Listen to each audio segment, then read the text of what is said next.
প্রিয় বাবা, চিঠিটা লিখব করেও লেখা হয়নি, আজ লিখছি।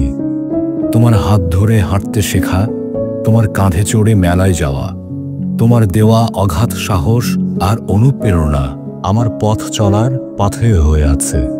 তোমার ভালোবাসা, তোমার শাসন আর তোমার শেখানো জীবন দর্শন আমাকে পরিণত করেছে আজকের আমিতে। মুখ ফুটে তুমি কখনো বলনি, কিন্তু আমি তো জানি বিশ্বের চিরন্তন সত্যগুলোর মতো তুমি আমাকে কতটা ভালোবাসো। আমার জীবনের ধ্রুবক হয়ে তুমি পাশে ছিলে প্রতিটি নিঃশব্দ কাজ আর নিঃস্বার্থ উৎসাহে। তাই আজ তোমায় বলতে চাই, বাবা, তোমাকে ভালোবাসি। ইতি, তোমার ছেলে।